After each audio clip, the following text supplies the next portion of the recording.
Para receber todas as novidades do canal, inscreva-se e se curtir o vídeo, clique em gostei. Aproveite para acompanhar a Rede Super nas redes sociais. Coronel, as informações são realmente bastante alarmantes, não? Considerando a população de Belo Horizonte, Minas Gerais como um todo. O que o senhor tem de novo dessas estatísticas todas para nós? Na realidade, a Defesa Civil, ela trata essa situação como um desastre. A partir das informações que o secretário municipal de saúde nos dá, que tem todas as estatísticas, nós fizemos um decreto de situação de emergência para o prefeito, então a partir daí a Defesa Civil entra, porque se trata de um desastre.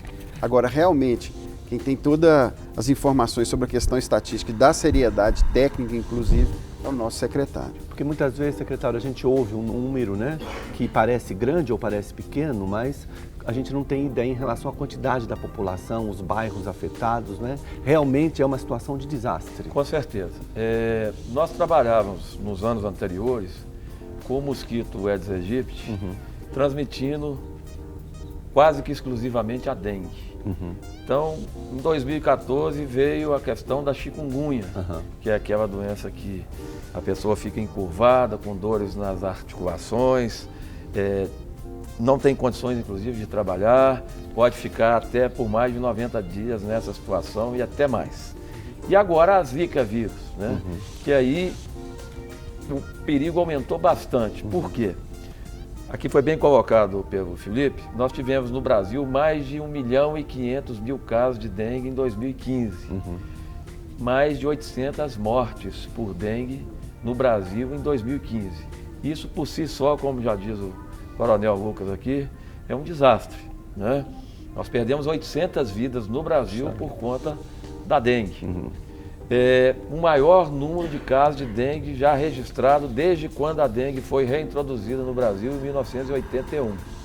E agora nós temos uma situação ainda muito mais grave, é que nós já temos mais de 3.000 crianças que nasceram com microcefalia, né, o cérebro pequeno, e que isso vai ter implicações durante toda a sua vida. Pode ser problema de audição, pode ser problema de fala, retardo mental, né, para que o telespectador da Rede Super entenda melhor. E ficou comprovado que essas 3.000 crianças, o grande fator desencadeador disso foi a mãe que foi contaminada pelo Zika vírus durante a gravidez. E nós já temos 20 estados brasileiros com o registro da Zika vírus, com mais de 600 municípios. E o nosso grande esforço em Belo Horizonte é reduzir o mosquito Aedes aegypti para evitar esse desastre em Belo Horizonte. Desculpa fazer um parênteses, mas ontem nós recebemos a pauta do nosso editor e eu recebi, imprimi, antes de ir para casa eu parei num shopping.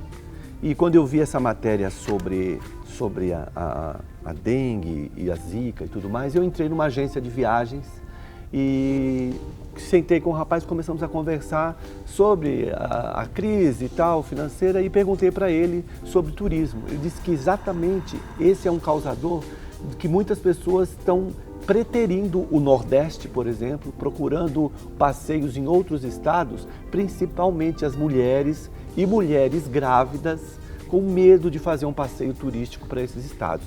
Quer dizer, embora seja alarmante o número de casos também para Belo Horizonte, eu imagino que há também um descontrole geral de outros estados muito maior, talvez, do que próprio Minas Gerais, não? Na verdade, Minas Gerais ainda não tem casos de Zika vírus confirmado. Na verdade, nós temos números preocupantes de dengue e uma infestação do mosquito Aedes aegypti muito preocupante. Né? Para que o telespectador tenha uma ideia, nós fazemos um monitoramento na cidade como um todo dos ovos das fêmeas do mosquito Aedes aegypti. E nós estamos com uma média 4 vezes maior do que nós tivemos no final de 2014, por exemplo, no final de 2015. E quanto a essa questão das viagens, principalmente das mulheres e das gestantes, de fato, é importante pensar bem sobre isso. Né? Se está pensando em engravidar, ou se está grávida principalmente, deve ser evitado, deve se procurar outros locais. Isso é lamentável a gente colocar isso, né? Porque nós estamos num país que nós precisamos de gerar riqueza, promover a economia, mas Hoje nós temos muito mais perguntas do que respostas sobre a Zika vírus. A resposta que nós temos é essa que eu já coloquei. Existe um risco grande de uma gestante, se for contaminada pelo vírus da Zika, é de ter um filho com microcefalia. Então, prudência e caldo de galinha, né, não fazem mal a ninguém. Com certeza. Coronel Lucas Fabiano, aberta para os dois. Falta mais divulgação? Falta cuidado da população? O que é que está falando? Porque a gente vê sempre os comerciais, a gente vê alguma literatura, eu vejo até uma preocupação nas escolas, dos professores. Isso é pouco ainda? O que está acontecendo? Essa pergunta sua é fantástica. Porque o que é que acontece? Quando a gente pesquisa, tanto empiricamente, nas festas, nos locais, e pergunta para as pessoas se elas sabem do problema, se elas sabem que agora o mosquito transmite 3 doenças, 95, 96% das pessoas sabem. Sabem. Quando você pergunta e você sabe o que é que você precisa fazer para não deixar ele proliferar na sua casa, 95% das pessoas sabem. Mas quando a gente pergunta, essa semana você fez a vistoria, o checklist na sua casa para ver se tem água parada? 5% fala que fez. E olhe lá. E ainda olha para você assim, fiz. Ou então fala que, não, eu moro num apartamento. Aí outro dia eu perguntei até a um repórter, mas você olhou o banheiro da empregada que não usa mais, que fica lá o vaso sanitário, que, né, abandonado lá? Aí ele falou, não fiz não. E outro dia, lá na Igreja Batista Central, uma irmã falou, nós encontramos no banheiro da nossa casa muitas larvas de mosquito. Para você ver. Porque a gente não tem na Zona Sul. Né? Então é muito importante essa pergunta, porque todo mundo sabe.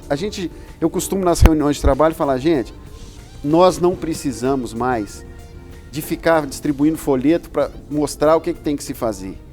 O que a gente precisa é que as pessoas façam uma vez por semana. Falta atitude mesmo. E nesse papel, a igreja tem um trabalho fantástico que nós estamos fazendo juntos, que é, uma vez por semana, os irmãos encontram na igreja.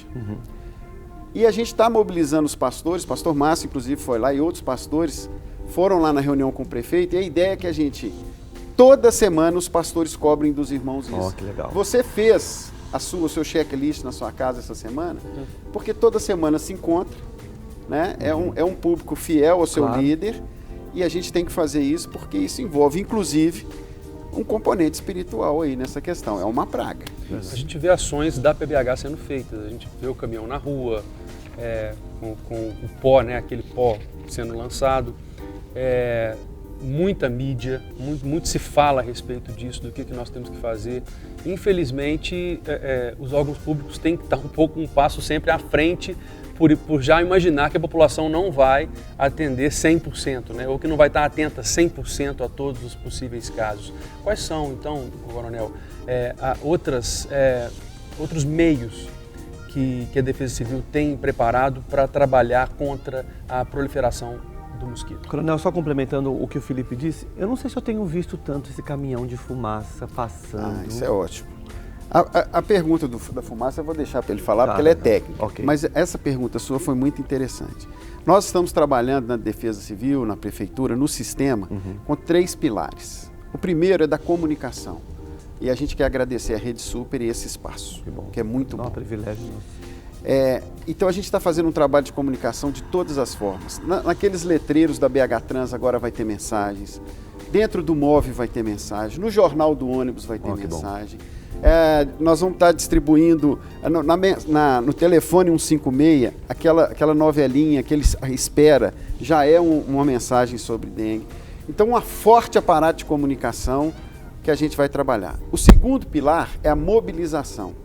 E para isso nós estamos fazendo contato com as igrejas, com os pastores, exatamente por aquilo que eu falei. Eles encontram uma vez por semana, estão dentro de um território, então nós vamos mandar mapas do território onde a igreja está inserida, para que ele mostre para os irmãos, e inclusive orem, isso é importante para nós também, dentro daquele território dele, e estamos também mobilizando as associações de classe, para que haja uma conversa nas CIPAs, nas comissões internas de prevenção de acidentes sobre o assunto, que os corretores imobiliários que visitam casas durante a semana, casas que estão fechadas, que os corretores possam ir lá nos banheiros e dar descarga para nós, possam identificar ali alguma coisa e passar para nós a informação para que a gente atue.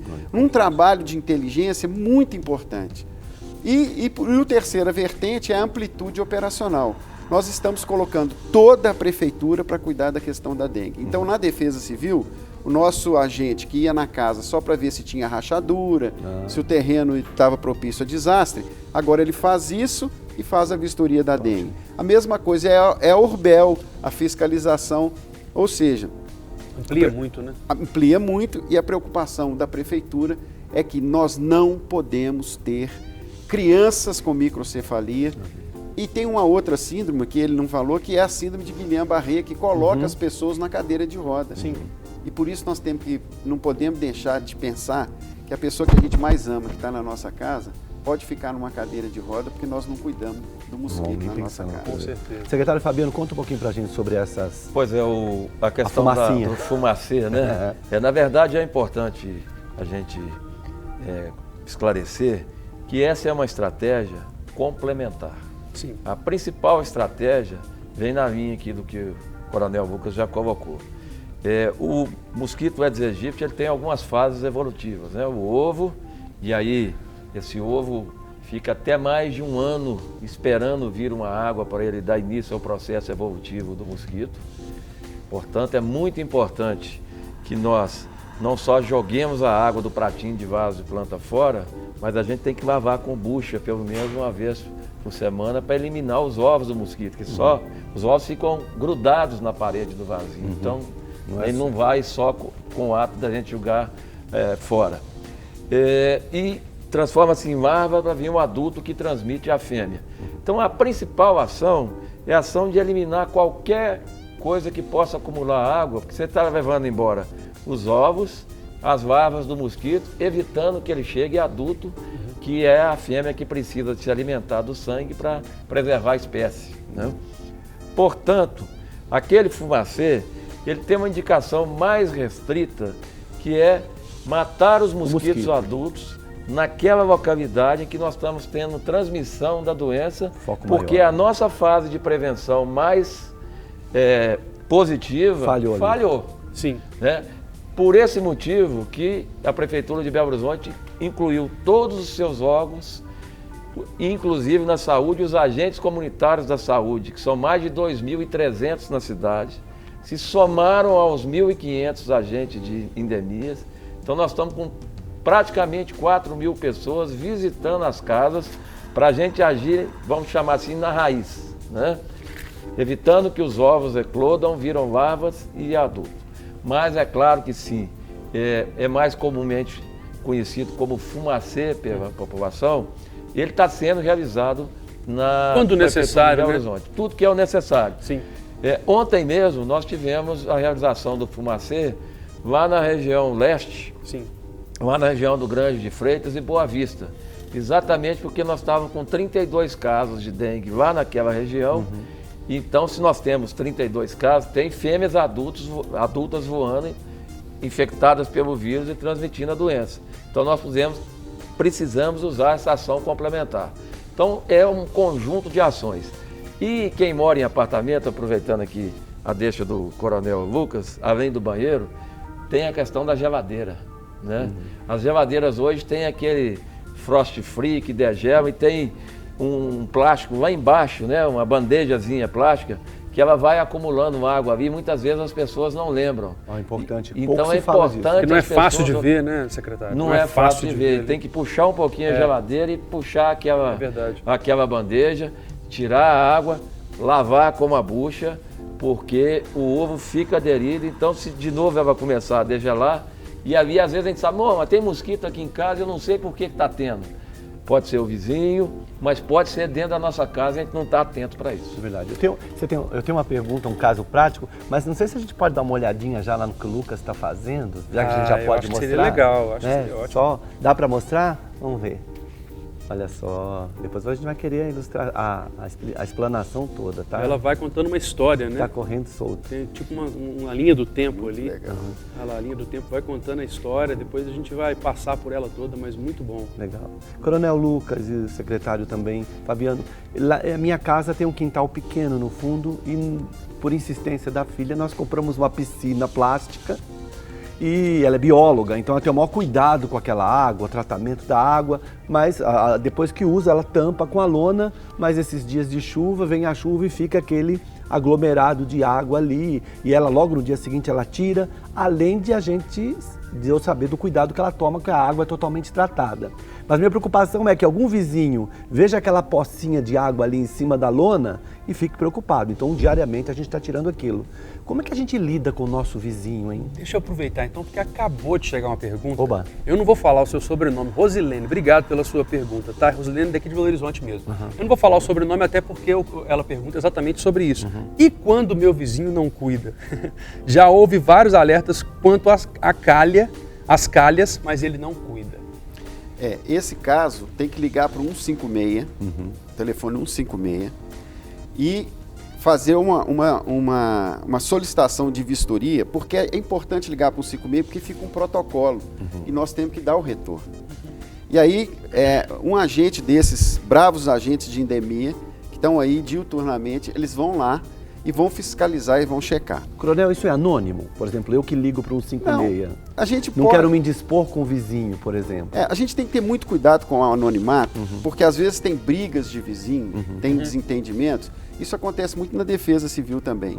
E a pessoa liga e fica denunciando coisas que não existem. Entendi. Então, só por birra mesmo. Né? Então a gente tem cuidado com o anonimato. Agora, tem um caso na Pampulha, por exemplo, que os moradores não estão lá, mas eles cuidam muito. Mas toda semana tem uma denúncia contra essa casa pedindo para a gente ir lá. A gente vai, continua indo, mas a gente já sabe que essa família, que já não mora na casa, é porque era uma casa muito grande, os filhos foram casando, o marido morreu e só ficou a esposa. Então ela mudou para um apartamento e a casa, estão tentando vender a casa, mas ela sempre vai lá, e as zoonoses vai lá, é isso mesmo, tem que cuidar. E questão de casa fechada é um problema que nós temos na cidade, né? Exatamente por isso, às vezes os pais morreram, os filhos mudaram para o exterior e as casas ficam fechadas. Então a gente tem que realmente denunciar os vizinhos, não é denunciar, é solicitar uma vistoria, a gente não pode trazer essa coisa para denúncia. Agora, a gente tem que ter cuidado também, que uma coisa que eu tenho observado nas operações, eu vou perguntando para as pessoas sempre falam assim, na minha casa não tem não, mas no meu vizinho, então nunca na minha casa tem. Tá olhando mais o do vizinho do que... E outro dia nós tivemos um caso prático, que ele falou assim, não, na minha casa não tem não, tá tudo tranquilo, mas o agente falou assim, mas deixa a gente só dar uma checada, e ele tinha um barracão no fundo, que tinha lá um vaso sanitário. E quando abriu, esse vaso estava lotado de lava. E aí ele viu, puxa vida, eu tenho que olhar minha casa. Apesar de eu achar que não tem nada na minha casa, a gente sempre acha que na minha casa não tem, sempre na do vizinho, todo mundo tem que fazer isso. Eu queria aproveitar, eu acho que o exemplo da sua filha é um excelente exemplo. Né? Na verdade, muitas vezes a gente acha que o pouco da água não é suficiente para proliferar o mosquito Aedes aegypti. Uma tampinha de garrafa é suficiente, uma casca de ovo é suficiente. E esse cuidado que ela está tendo de tampar com a lona e diariamente olhar se tem uma poçazinha de água na lona, é que é importante. Né? Porque, na verdade, se essa poça de água permanecer por mais de 5 dias, nessa época do ano em que nós temos todas as condições climáticas favoráveis ao mosquito, né? Chuvas intercaladas, temperaturas elevadas, pode ser uma situação, pode ser não, é uma situação de risco muito grande. Mas esse cuidado aí é extremamente importante e acho que um bom exemplo, inclusive, do papo entre vizinhos, né? É uma coisa que é tão boa e que às vezes a gente está deixando de que isso aconteça com frequência nas nossas vidas, pelas atribulações, pelo cotidiano, mas isso é muito importante, né? Você sempre bater um papo com o vizinho, você põe as questões em dia e ajuda a orientar também, né? E desmistifica essa coisa que não só eu tenho problema, eu não tenho problema e só o vizinho tem. Vamos compartilhar o problema no quarteirão, se possível, né? Geralmente a grama do vizinho que é melhor, mas nesse caso não, né? Caso, É a dengue do vizinho que é pior. Mas, secretário, tá sendo ventilada na mídia aí, tá ventilando uma vacina contra a dengue. E a gente não sabe até onde isso realmente é ainda um protótipo, são ainda estudos ou prático. Vocês têm informação sobre o tema? Temos sim, acompanhamos bastante atenção essa questão, o Ministério da Saúde também acompanha com bastante atenção. É uma vacina que infelizmente não resolve o problema nesse momento que nós temos. Em primeiro lugar, a vacina é só para a dengue. E o mosquito hoje transmite 4 doenças, né? Febre amarela, que nós temos vacina eficiente, eficaz, protege 100%, que lembrar aos telespectadores da Rede Super, que vão se dirigir para áreas de mata, que vão fazer pescarias. É muito importante tomar vacina de febre amarela com 10 dias de antecedência, que ela dá uma proteção muito boa. Transmite a dengue, a zika e a chikungunya. No caso dessa vacina da dengue, que foi licenciada recentemente pela Anvisa, ela dá 60% de proteção, ou seja, eu não tenho proteção total, né? Então é por isso que o Ministério da Saúde ainda não a introduziu enquanto instrumento de saúde pública, igual introduziu a vacina do sarampo, igual introduziu a vacina do HPV, da própria febre amarela, que também é um vírus. Nós precisaremos de estudos de custo-benefício, de proteção em se tratando de população da vacina para ter essa segurança. Então, o que nós temos que afirmar é que hoje a principal estratégia é eliminar os focos do mosquito Aedes aegypti, que além de proteger contra a dengue, nós estamos nos protegendo contra a zika e contra a chikungunya. Lembrando que nós estamos dentro da situação atual, uma situação muito grave e inusitada em saúde pública mundial, que são 3.000 casos de microcefalia no país, de abril até agora, né, no mês de 2016, e que as respostas não estão completamente dadas, a não ser que a melhor forma é eliminar os focos do mosquito Aedes aegypti. Então não nos iludamos, sem de forma nenhuma desmerecer a vacina, que o problema está resolvido com a disponibilidade dessa vacina. Bom, a gente queria agradecer a presença do Coronel Lucas e do secretário Fabiano. Muito obrigado. Para receber todas as novidades do canal, inscreva-se e se curtir o vídeo, clique em gostei. Aproveite para acompanhar a Rede Super nas redes sociais.